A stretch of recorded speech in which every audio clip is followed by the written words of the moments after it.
Now to the ongoing border crisis. Today, Texas Democratic Congressman Henry Cuellar and Republican Senator Lindsey Graham joined forces to talk about the humanitarian crisis at the southern border. KPRC2's Robert Arnold joining us now live from the newsroom with more on what they're asking from President Biden. Robert.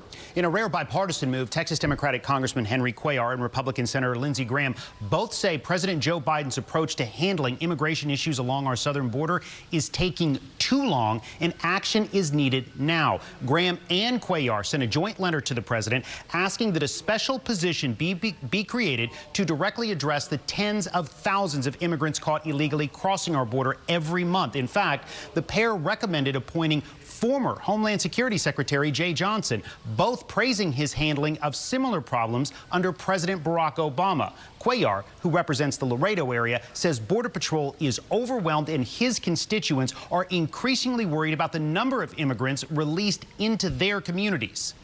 But they're saying, you know, forget about political party, we need help down here. That the people in charge have had 6 months and it's getting worse. And I'm not here to throw partisan stones today, but something's got to give, right? Cuellar tells KPRC2 investigates Border Patrol is so overwhelmed, many immigrants are being released without being given formal notices to appear in immigration court. The congressman tells us 55,000 immigrants have been released since March without a notice to appear. Instead, their information is recorded and they are ordered to report to an Immigration and Customs Enforcement office within 60 days. We have asked ICE how many of these individuals have shown up, and we have not yet received a response. Andy, Lauren? Robert, before you can go update us on any progress regarding Governor Greg Abbott's plans for a border wall. Some chain link fencing has gone up on private land in Val Verde County, but beyond that, no formal plans have materialized. The state still hasn't hired a program director who will determine the scope and cost of a wall and then oversee construction.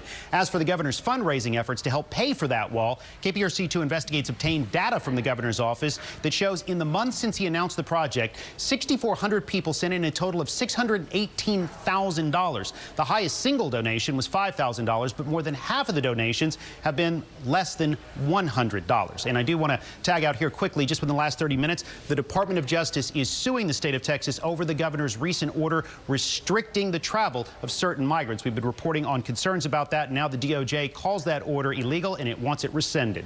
Andy, Lauren? A lot of moving parts to this. We are